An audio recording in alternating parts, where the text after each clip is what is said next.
이번 시간에는 104페이지의 개발진흥지구 행위 제한을 함께 보십니다. 2029회 때 기출문제 출제되었는데 그때 출제되고 출제한 분들이 재미를 많이 보셨습니다. 많이 틀려졌거든요. 그래서 다시 출제될 수 있는 여지가 있기 때문에 꼭 한번 확인하셔야 됩니다. 우선 동그라미 1번입니다.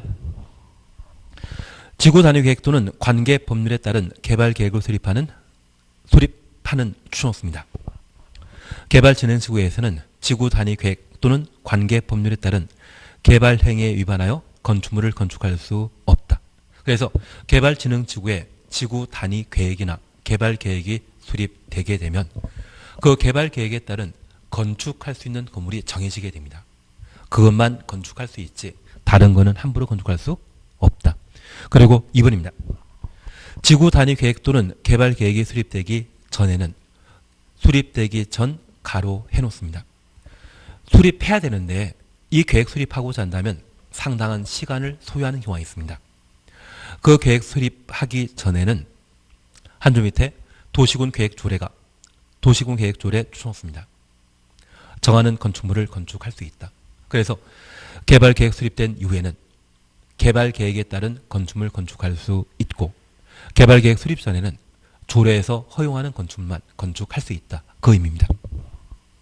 그리고 3번입니다. 지구단위 계획 또는 관계 법률에 따른 개발계획을 수립하지 아니하는 출처 놓습니다. 그러한 곳에는 해당 용도 지역에 허용되는 건축물을 건축할 수 있다. 해당 용도 지역 추천호입니다. 용도 지역에는 이미 건축 제한이 가해지게 됩니다. 건축 제한, 건폐율, 용적률 제한이 있는데 해당 용도 지역에 허용되는 건축물만 해당 개발진흥지구의 건물 건축할 수 있다는 이야기입니다. 그래서 우리가 잠깐 확인하실 것으로 용도지구에 관한 사항을 우리가 함께 보시면서 용도지구가 지정되게 되면 행위 제한은 건축 제한, 건폐율, 용적률 제한이 있는데 그 중에 용도지구가 지정되게 되면 건축 제한에 관한 사항만 현재 다루게 됩니다. 이 용도지구 지정되었을 때 대부분 도시군 계획 조례가 정하는 건축물을 건축하거나 건축할 수 없습니다. 그래서 용도지구와 관련된 건축 제한은 어디에 따른다? 조례에 따르도록 되어 있습니다. 다만 네 가지 경우에는 조례가 아닌 다른 방법으로 건축 제한 가하는데 우리 시험에 고도지구와 관련된 행위 제한을 자주 시험에 출제하고 있습니다. 만약 고도지구가 지정되게 되면 고도지구 지정과 동시에 도시군 관리 계획으로 고도지구에 건축할 수 있는 건축물의 최고 높이, 최고 한도를 함께 결정하게 됩니다. 그래서 고도지구일 때는 무엇으로? 도시군 관리 계획으로 건축할 수 있는 높이를 결정하게 됩니다. 그래서 용도지구와 관련된 행위 제한에 고도지구에 관한 문제가 안 나오면 그에는 안고 없는 찐빵과 마찬가지입니다. 안고 없는 찐빵 먹게 되면 답답하지 않습니까? 그래서 그 답답한 심정을 해결하기 위해 고도지구 이야기 나오면 행위 제한은 건축 제한은 어디에 따른다? 도시군 관리 계획이라는 것 기억해 놓습니다. 그리고 녹관 용도의 취락을 정비하기 위해 지정하는 용도지구를 자연취락지구라 하는데 이 자연취락지구는 국토의 계획 및 이용에 관한 법령, 시행령, 대통령령으로 건축 제한을 가하도록 되어 있습니다. 다만 이 자연취락지구는 녹관농자에 지정되는 용도지구로서 녹관농자는 5층 이상 건물을 건축할 수 없습니다. 그래서 자연취락지구인 때 4층 이하의 건물을 건축할 수 있다. 그 말 기억해 놓습니다. 그리고 개발제한구역에 취락 정비하기 위해 지정하는 용도지구를 집단취락지구라는데 이 집단취락지구와 관련되어서는 개특법령이라는 게 있습니다. 개발제한구역에 적용되는 특별법인데 그 특별법에 따라 집단취락지구 안에 건축할 수 있는 건물이 정해지게 됩니다. 그리고 마지막 우리 봐주실 것이 개발진흥 지구입니다. 여기 개발진흥지구는 주산관이란 말을 기억하십니다. 그래서 이 개발진흥지구는 주거개발진흥지구, 산업촌개발진흥지구, 관광휴양개발진흥지구로 각각 구분하고 있는데, 이러한 개발진흥지구에는 뭔가 건축물을 건축하는 것으로서 개발진흥지구 지정 목적에 부합하는 개발계획을 수립하는 경우가 있습니다. 만약 개발계획을 수립한 이후에는 개발계획에 따른 건축 제한을 적용하고, 저 개발계획 수립하고자 한다면 상당한 시간을 소요하는데, 그 개발계획 수립 전에 개발계획이 수립되는 개발진흥지구의 경우에는 조례가 정하는 건축물을 건축하게 됩니다. 반면 이 개발계획이 수립되지 않는 경우가 있습니다. 만약 그런 경우라면 해당 농도 지역의 건축 제한을 가도록 되어 있습니다. 그러면 우리에게 개발진흥지구와 관련되어 주산관, 그 세 가지 기능 중에 둘 이상을 동시에 개발하게 되면 복합개발진흥지구라 하고, 주산관을 배제한 다른 기능을 개발할 목적이라면 특정 개발진흥지구라 하는데, 제가 가보지 못한 곳이 순천만인데, 순천만에는 정원 그렇게 잘 만들어 놨다더라고요. 그리고 철새 도래지로 참 유명하다고 합니다. 그러면 그 순천만 일대에 천연기념물에 해당되는 조류들을 구경하기 위한 탐방시설을 만드는 경우가 있습니다. 탐방시설 만들게 되면 그 자체가 뭔가 개발하는 것이지만, 그렇다고 주택 만들거나 공장 만들거나 호텔 만드는 것 아니거든요. 만약 저 탐방시설을 만들기 위해 개발진흥지구가 지정되었다고 하면 이때는 탐방시설에 해당되는 테크 정도를 소규모로 만들게 됩니다. 거창한 개발 사업이 아니기 때문에 이때는 개발계획 수립할 필요 없고, 만약 그런 경우에는 이 용도 지구는 1차 규제이다, 2차 규제이다. 2차 규제입니다. 그래서 이 용도 지구가 지정되는 특광시군에는 이미 용도 지역이 지정된 상태이거든요. 그 용도 지역 지정된 상태에서 탐방시설 만들기 위한 특정 개발진흥지구가 지정되었다고 하면 해당 용도 지역에 적용되고 있는 건축 제한을 그대로 적용하겠다는 이야기입니다. 그래서 제가 부탁드릴 것은 29회 때는 개발계획 수립되지 않았을 때 해당 용도 지역에 건축 제한 규정을 적용한다. 이걸 시험에 낸 적이 있습니다. 다음에 시험에 내게 되었을 때 개발계획 수립하는 경우로서 개발계획 수립되기 전에는 어디? 조례에 따른 건축 제한을 가한다는 것 확인하시고, 만약 개발계획이나 지구 단위 계획이 수립되었다고 하면 그 계획에 따라 건축해야 된다는 것 당연히 알아주셔야 됩니다. 여기 개발계획은 건축물 등을 건축하게 되었을 때 건축할 수 있는 건물의 종류, 규모 등을 모두 반영한 것으로 그에 따라 개발사업 해야 되고, 계획 수립하기 전에는 조례에 따른다는 것 확인해 놓습니다. 아예 계획 수립하지 아니하면 1차 규제인 용도 지역과 관련된 건축 제한, 건폐율 용적률을 그대로 적용한다. 그런 개념에서 용도 지역의 건축 제한을 그대로 적용한다. 그렇게 구분해 놓습니다. 4번과 관련된 내용은 보지 말라고 작은 글자 쓰는 겁니다. 찍히십니다? 나오면 잘 찍으시면 됩니다. 신경 쓰지 마십시오. 그리고 7번입니다. 특정 용도 제한 지구 안에 주거 기능, 교육 환경을 훼손하거나 청소년 정서에 유의하다 인정하여 도시군 계획조례 추천없습니다. 정하는 건축물을 건축할 수 없다. 그래서 특정 용도 제한 지구의 경우 조례로 건축 제한 가한다는 것 확인하십니다. 그리고 8번입니다. 복합 용도 지구에서는 해당 용도 지역에 허용되는 건축물 외 다음 각호에 따른 건축물 중에 도시군 계획조례 동일해 놓습니다. 정하는 건축물을 건축할 수 있다. 그러면 우리 다음 페이지 보시게 되면 일반 주거지역, 2번 일반 공업지역, 3번 계획관리지역 찾았습니다. 그래서 여기 건축 제한과 관련된 복합 용도 지구는 일반 주거지역과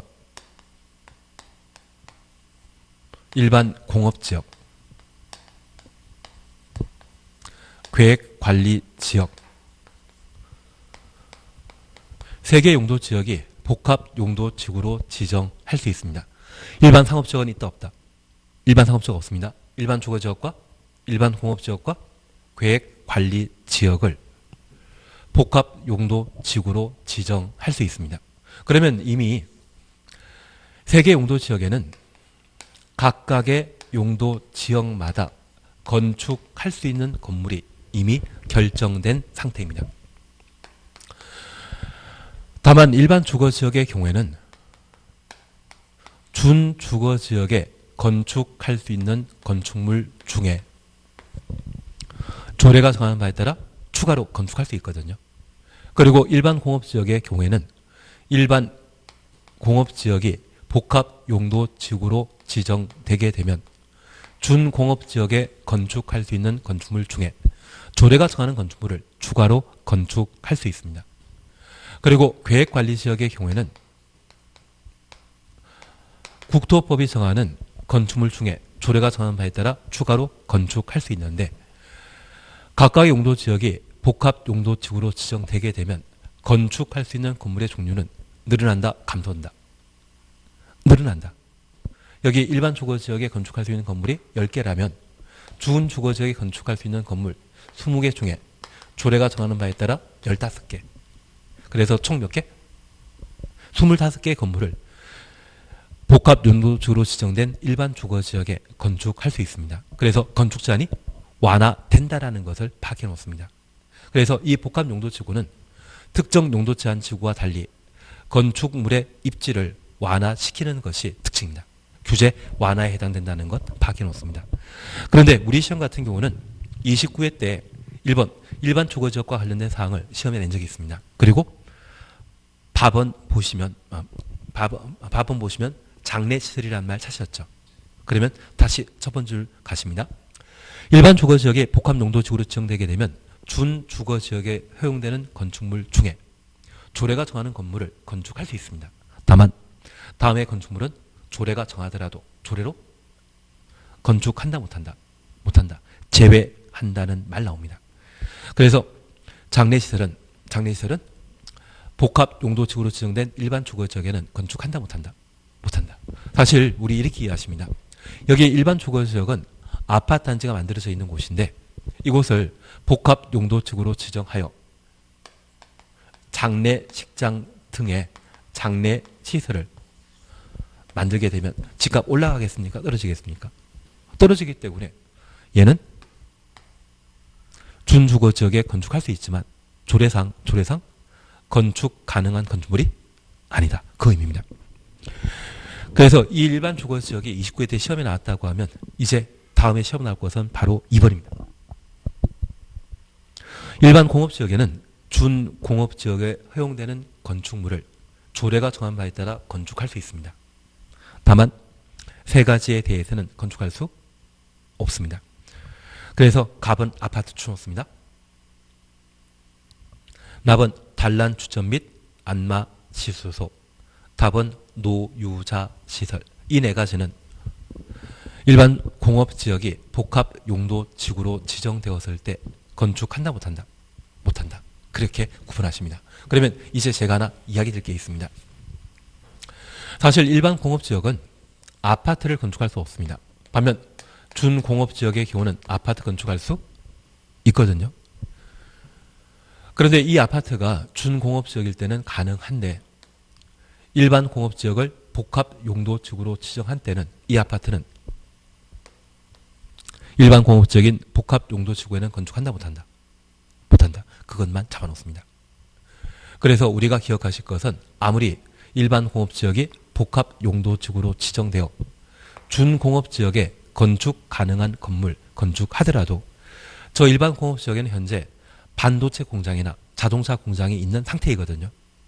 그러면 이 공장에는 애기들이나 70대 어르신들이 계시다 안 계시다? 노유자 시설 만든다 안 만든다? 안 만듭니다. 그리고 두 번째 이해하실 게 있습니다. 저 일반 공업지역이 복합용도지구로 지정되었을 때 준공업지역에 건축 가능한 건물을 조례가 정한 바에 따라 건축할 수 있다지만 이 일반 공업지역에는 근로자들이 열심히 일해서 월급 받아 생활하는 그런 공간이거든요. 그런데 그 한가운데 단란주점이나 안마실소 만들어 놓게 되면 월급쟁이인 근로자들은 엉뚱한 곳에 다 돈 써버릴 수 있죠. 그래서 안마실소와 단란한 단란주점은 만들 수 없다. 그래서 현재 일반 공업지역이 복합용도지구 지정되었을 때 건축할 수 없는 건축물, 준공업지역에 건축할 수 있는 건물을 조례가 정함에 따라 건축하더라도 4개 건축 못합니다. 아파트와 노유자 시설, 그리고 근로자의 돈을, 월급을 잘 보호해 줄 목적으로 안마시소나 단란주점은 일반 공업지역에 복합용도지구가 지정되더라도 건축할 수 없는 건축이 됩니다. 그래서 이 4가지를 한번 눈에 익혀놓습니다. 저도 힘든 걸 알고 있습니다. 근데 우리 시험에 29회 때 일반 주거지역과 관련된 내용으로 장례시설 시험에 낸 적이 있기 때문에 얘를 한번 기억하시는데 4개 다 기억 못하더라도 최소한 아파트 건축할 수 없다. 그만큼은 기억해 놓습니다. 그리고 3번 계획관리지역과 관련된 좋은 이야기 있는데 지키십니다. 계획관리지역은 할 게 많기 때문에 안 하는 게 마음 편합니다. 그리고 9번 그냥 지나가시고 10번 그냥 지나가십니다. 그러면 결론 우리가 잠깐 봐주실 것이 있는데 복합용도지구를 할지라도 조례가 정하는 건축물을 건축할 수 있다는 거 기억하십니다. 그래서 용도지구가 지정되게 되면 건축제한 규정은 대부분 어디에 따른다? 조례. 그래서 원칙이 조례. 용도지구는 특광시군, 전국의 특광시군, 도시군의 지역적 특수한 필요성에 따라 지정되는 용도지구로서 그 지역에 건축 가능한 건축물에 대한 종류는 조례로 결정하도록 되어 있습니다. 반면 고도지구와 관련되어서는 어디? 도시군관리계획. 자연취락지구의 경우는 국토법령, 집단취락지구의 경우는 개특법령, 개발진흥지구의 경우에는 개발계획 또는 지구단위계획에 따르는 것이 원칙이지만 저 개발계획을 아예 수립하지 않으면 해당 용도지역에 건축제한을 적용하게 됩니다. 그리고 이 개발계획 수립함에 있어서 수립된 이후에는 개발계획에 따르지만 계획 수립하기 전에는 조례가 허용하는 건축물을 건축할 수 있다. 그래서 건축제한 규정이 어디에 근거하는지를 파악해 주셔야 됩니다. 고도지구는 도시군관리계획입니다. 자연취락지구는 국토법령입니다. 집단취락지구는 개특법령입니다. 개발진흥지구는 개발계획. 개발계획 아예 수립하지 아니하면 용도지역에 건축제한 적용하고 계획 수립하기 전이라면 조례. 그걸 잡아내시는 게 여기입니다. 그리고 107페이지의 용도구역에 관한 사항으로 우리 개발제한구역 찾으셨죠? 여기 개발제한구역은 기억, 국토교통부 장관은 개발제한구역 지정할 수 있습니다. 개발제한구역 지정할 수 있는 자는 누구이다? 국장입니다. 도시의 무재산 확산 방지하고 도시의 무재산 확산 방지 가로 해놓습니다. 도시 주변의 자연환경을 보존하고 도시 주변의 건전한 생활환경을 확보하기 위해 도시개발을 제한할 필요가 있거나 국방부 장관의 요청이 있어 보안 추놓습니다. 그래서 개발제한구역의 지정 목적은 도시의 확산 방지, 보안상 국토교통부 장관이 개발제한구역 지정할 수 있습니다. 이러한 개발제한구역은 함부로 건물 건축한다 못한다.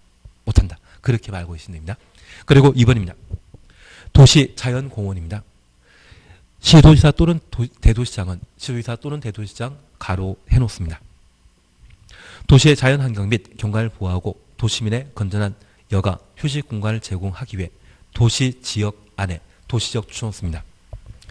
식생이 양호한 산지에 개발을 제한할 필요가 있다 인정되면 도시자연공원구역의 지정 변경을 도시군 관리계획으로 결정할 수 있다. 그래서 도시자연공원구역을 결정한 자는 국토교통부 장관 빠진 시도의사, 대도시장입니다. 그러면 이 자연공원은 어디에 만들어집니까? 대한민국 전국토에 만들어지는 것입니까? 도시에 만들어지는 겁니까? 그래서 이 도시자연공원구역은 도시를 책임지고 있는 시도의사, 대도시장이 도시자연공원구역을 지정할 수 있다. 그렇게 구분하십니다. 그리고 3번 수산자원보호구역은 수자원은 물을 말하는 반면 어패류를 수산자원이라 표현합니다. 그래서 통영 앞바다가 가장 대표적인 수산자원 보호구역으로 굴 양식장이거든요. 그래서 바다를 대상으로 지정하는 용도구역인 수산자원보호구역은 해양수산부 장관이 지정할 수 있습니다. 그리고 4번 시가조정구역 찾으셨죠? 얘를 잘 봐주셔야 됩니다. 우선 동그라미 1번입니다. 시도의사의 지정 찾으셨죠? 시도의사는 시도의사 추천없습니다. 한 줄 밑에 도시 지역과 그 주변 지역의 무질서한 시가 방지, 무질서한 시가 방지 가로 해놓습니다. 앞서 우리 개발 제한 구역의 지정 목적은 도시의 무질서한 확산 방지. 반면 시가 조정 구역은 무질서한 시가화 방지에 있다라는 것 확인해 놓습니다. 그리고 2번입니다. 국토교통부 장관의 지정 찾으셨죠? 국가계획과 연계하여 국가계획 동일해 놓습니다. 시가조정구역의 지정 변경이 필요한 경우는 국장이 직접 시가조정구역의 지정 변경을 도시군 관리계획으로 결정할 수 있다. 그래서 1번, 2번 묶어놓습니다. 1, 2번은 시가조정구역의 원칙적인 지정권자는 누구이다? 시도의사이고 국가계획과 연계한 예외 조건 붙었을 때 시가조정구역은 국장이 시가조정구역 지정할 수 있다는 것 확인해 놓습니다. 그리고 방금 보신 시가조정구역 잠깐 다시 한번 보십니다. 우리가 지금 용도구역에 관한 사항을 함께 보시는데 이 용도구역은 시험 볼 때까지 개, 시, 수, 도 이렇게 네 가지 기억하십니다.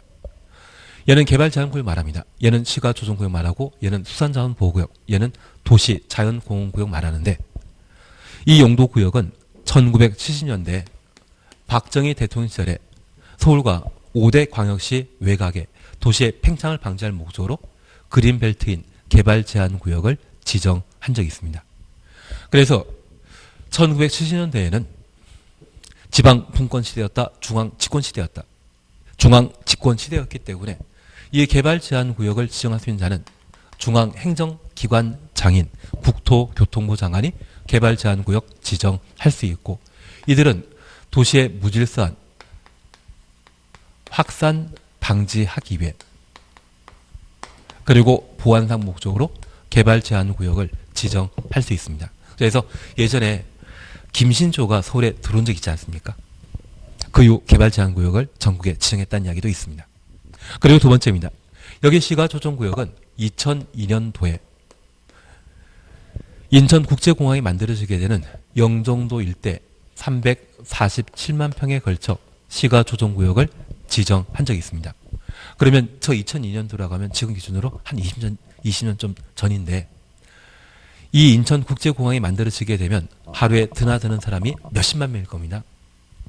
그러면 이 공항 주변에 건물 하나 만들어 놓게 되면 이용한 사람들이 워낙 많기 때문에 장사 잘 되지 않겠습니까? 그래서 요즘 같은 경우는 마스크를 하루에 하나씩 팔더라도 아마 대박 날 것 같습니다. 그래서 이 공항 만들어진다는 알고 몇몇 분들은 이 영종도에 직접 투자하신 분들이 계시거든요. 그리고 이후에 시가화 조정구역을 지정하게 되었는데 이때 시가지 만들어준다는 이야기입니까? 시가 조성 시기를 뒤로 연기한다는 이야기입니까? 그래서 한글은 항상 뒤가 중요하더라고요. 당시 시가 조정구역을 신규 지정한다 했을 때 많은 사람들이 내 땅을 도시지역으로 만들어주나 보나 좋아했었는데 알고 보니 방점은 여기에 찍혀 있었습니다. 그래서 이 시가 조정구역은 2002년도에 만들어진 새로운 제도인데 김대중 대통령 시절이거든요. 우리 지방 분권이 시작되었던 시점은 언제이다? 김 대통령 시절이고 그 당시에 각종 용도구역은 중앙행정기관장만 행사했는데 이제부터는 지방자치단체장도 지정할 수 있도록 법을 개정하게 되었습니다. 그래서 원칙적인 지정권자는 시도의사이고 예외적으로 국가계획과 연계된 시가조정구역은 누가? 국토교통부 장관이 지정할 수 있습니다. 다만 이 시가조정구역이 지정되게 되면 영원히 개발 못하는 것이 아니라 시까지 만들지만 그 시기를 조정하는 것이거든요. 그래서 개발 사업을 중단하는, 개발 사업을 잠정적으로 보류하는 유보 기간이 중요해진 것입니다. 그래서 이 유보 기간은 5년 이상 20년 범위 내 도시군 관리 계획으로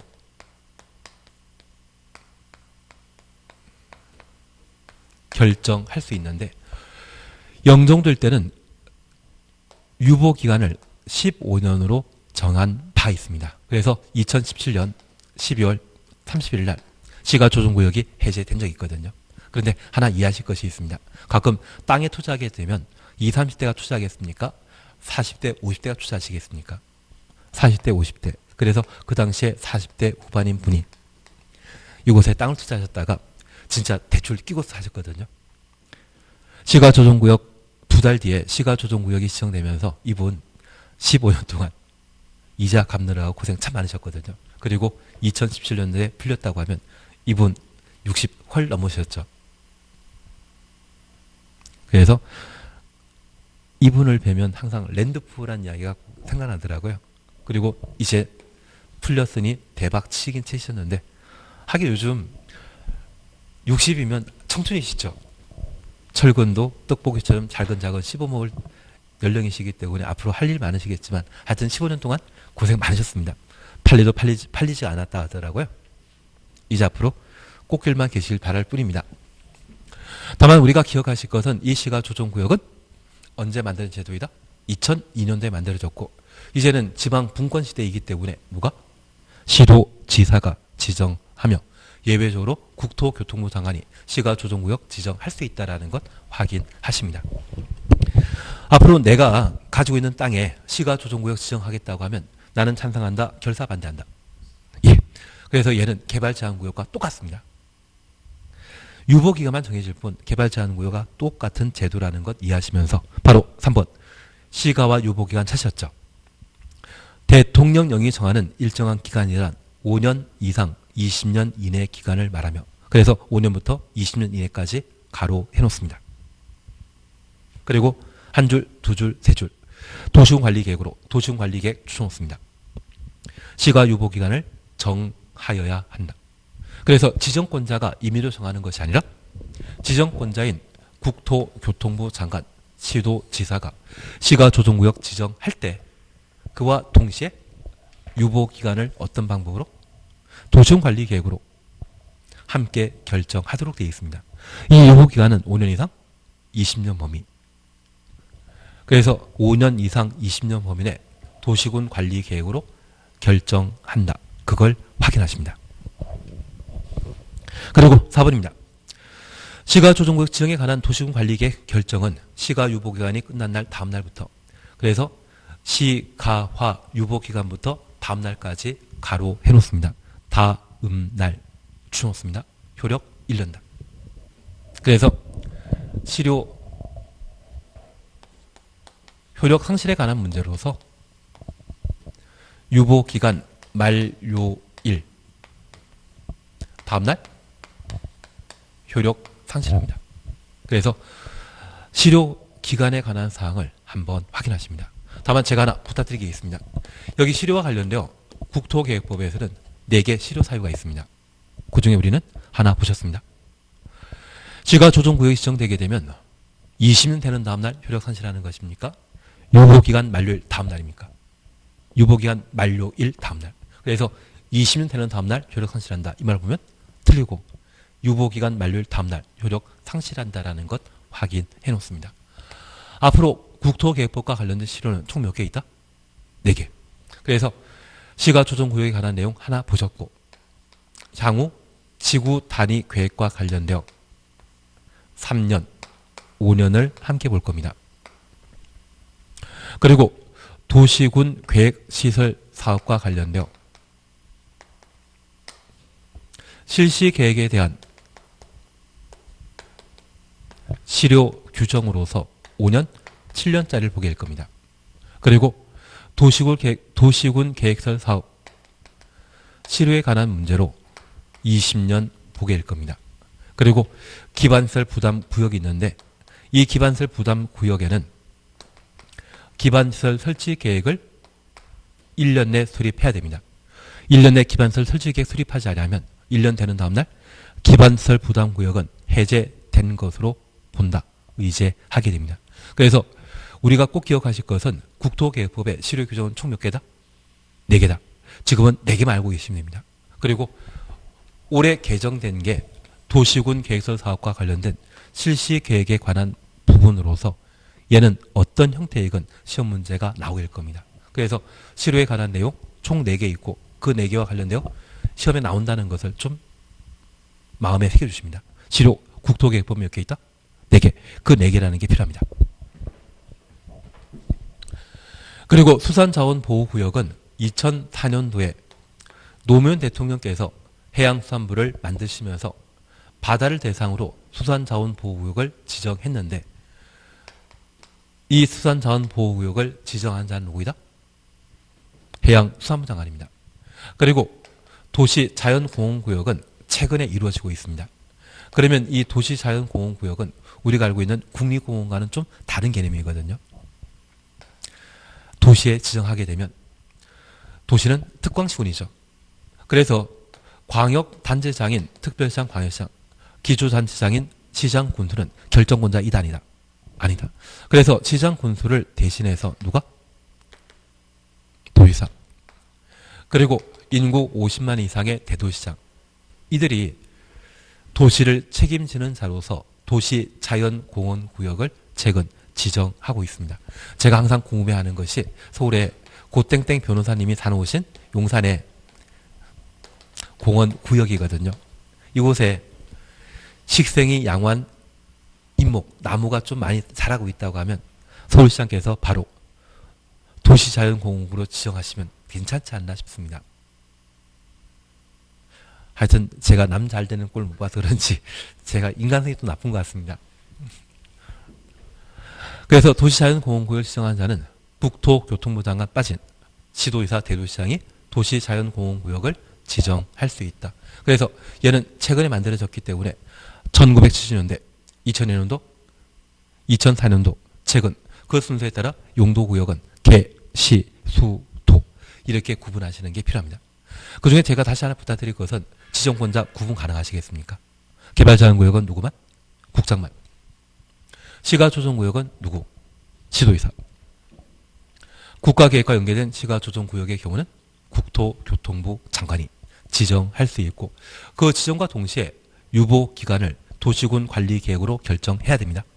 그 유보기간은 5년 이상 20년 범위로 하며 효력상실, 실효에 관한 사항으로 유보기간 만료일 다음날 효력상실한다.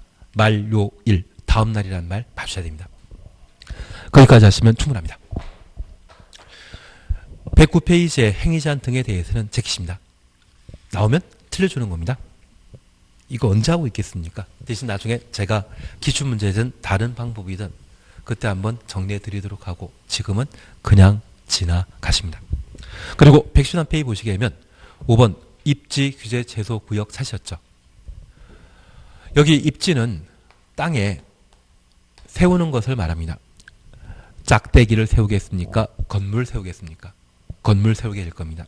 그러면 건물 세울 때 다양한 규제가 있는데 그 규제를 최소화시키는 땅을 입지규제 제소구역이라 표현하고 서울 같은 경우는 삼각지일 때 입지규제 제소구역이 지정된 바 있습니다. 그러면 그 용산 삼각지에 인접한 곳에 한남 뉴타운 사업이 있거든요.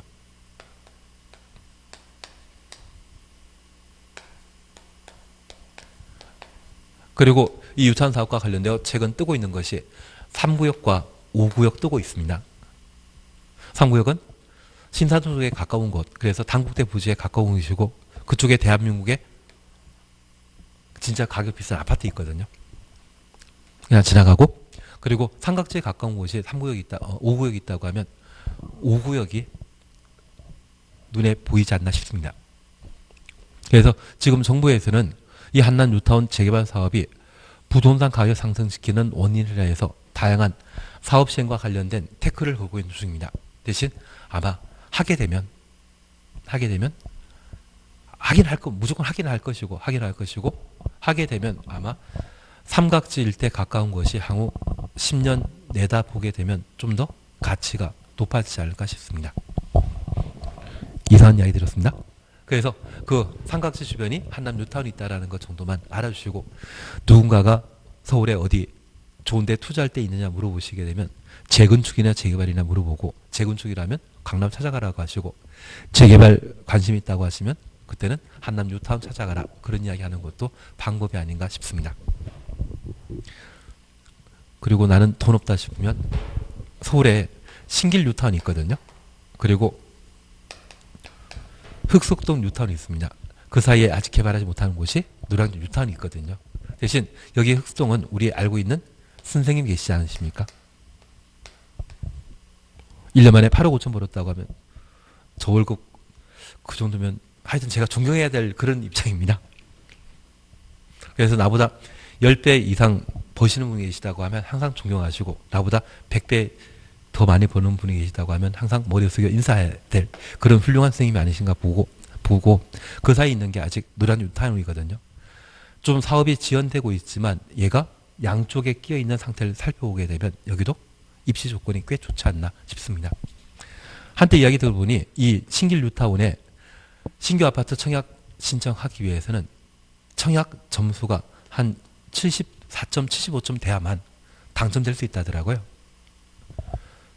그래서 노량진도 그 사이에 끼어 있는 것으로 입지는 참 좋지 않나 싶습니다.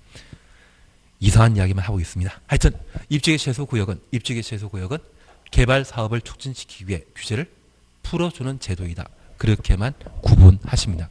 그러면 앞서 보셨던 개시 수도는 개발 사업을 억제하기 위한 용도 구역인 반면, 입지 규제 최소 구역은 개시 수도와 정반대 개념이라는 것을 파악해 놓습니다. 그러면 1번입니다.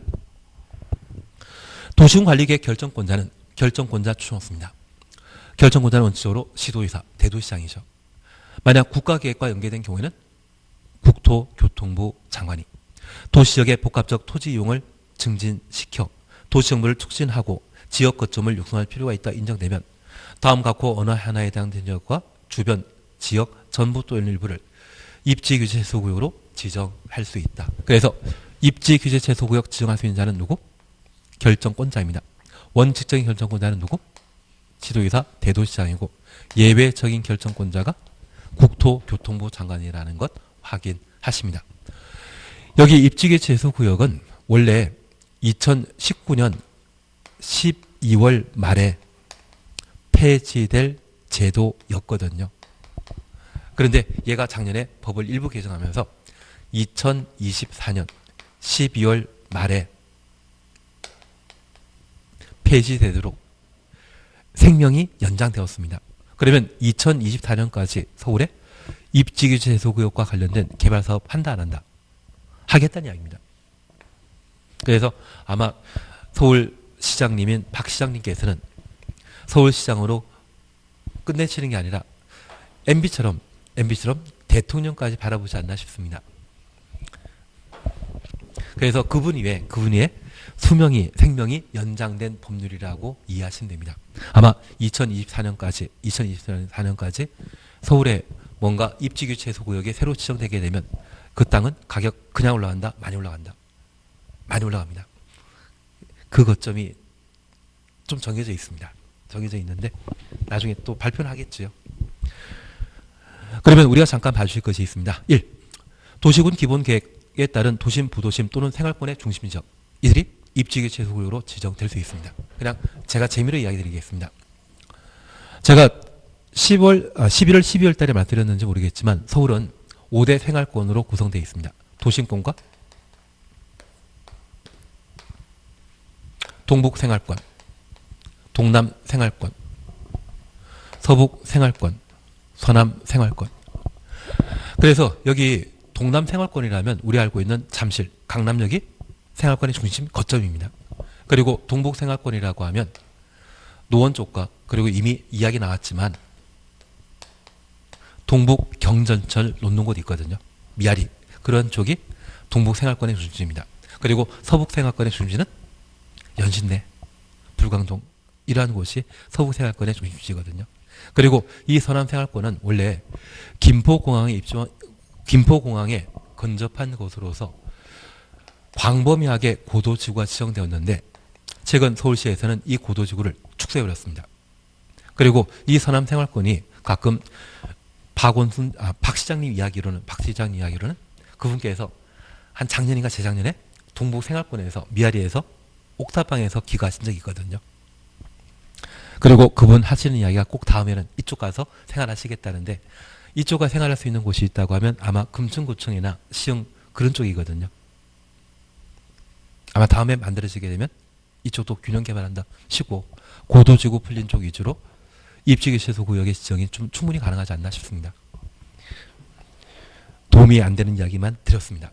그래서 지금 생활권의 중심 지역이 입지규제소 구역으로 지정될 수 있다. 그 정도만 확인하십니다. 그리고 2번 철도 역사 등 입지규제소 구역으로 지정할 수 있고 3번입니다.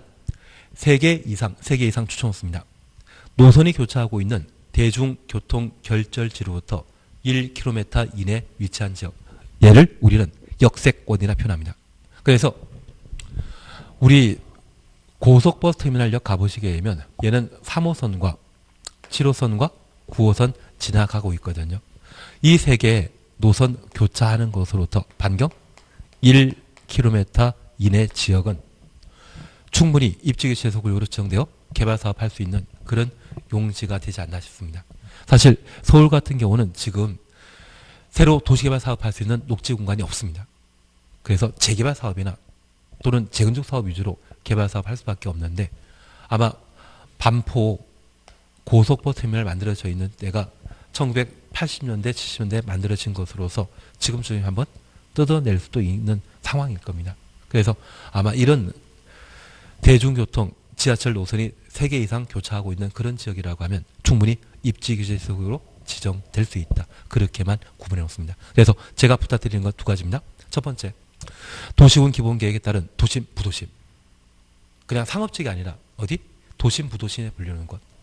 생활권의 중심지역. 그리고 대중교통 3개 이상 교차하는 부분으로부터 얼마? 1km 이내 지역이 입지규제제소구역으로 지정될 수 있다. 그렇게만 하나 확인하십니다. 그리고 4번입니다. 도시 및 주거정비법에 따른 주거적 공업적 추천없습니다. 정비가 시급한 지역. 상업적 있다 없다. 상업적은 이미 잘 개발되어 있기 때문에 입지규제소구역으로 지정할 필요 없고 어디? 주거지역과 공업지역. 그래서 이 공업지역의 가장 대표적인 것은 영등포입니다. 그냥 농담삼아 들어주십니다. 우리 서울 강남 쪽에 영동지구라는 곳 들어본 적 있으십니까? 서울은 한강 기준으로 구시가지와 영등포가 서울의 과거 중심지였거든요. 그래서 1960년대 또는 70년대만 하더라도 영등포가 서울 남쪽의 중심지였는데 논현동 일대, 서울 강남 일대가 영등포 동쪽에 있다고 해서 영동지구로 개발된 적이 있습니다. 그래서 이 영동지구에는 예전에 백종원 사장님이 자기 프랜차이즈 가게가 한 골목길을 쭉 차지하고 있다 해서 백종원 골목길이라 불리는 영동시장도 있는 그런 위치인데 이 영등포가 대표적인 공업지역이거든요. 그래서 이것 밀어버리고 영등포에 대한 재개발 사업을 시행하고자 하는데 이쪽이 워낙 권리관계가 복잡해서 한 방에 해결하기가 좀 애매한 듯합니다. 다만 이러한 곳이 도정법에 따른 주거지역 그리고 공업지역에 해당되는 것으로 입지규제소구역으로 지정될 수 있는 대상이다. 상업지역은 포함한다 빠진다. 그것만 잠깐 확인해 놓습니다. 2번 3번 그냥 지나십니다. 그리고 다음 페이지 보시게 되면 6번 찾으셨죠. 협의입니다. 10일이라는 말 찾았습니까? 10일만 동원해 놓습니다. 10일만 동원해 놓습니다. 여기 입지규제소구역을 지정하고자 한다면 관계 행정기관과의 협의 절차 필요한데 그 협의 기간이 통상 30일이거든요. 대신 입지규제소구역은 신속한 개발 사업을 필요로 하기 때문에 협의 기간을 며칠? 10일로. 그리고 마지막으로 우리 하나 확인하실 게 있습니다.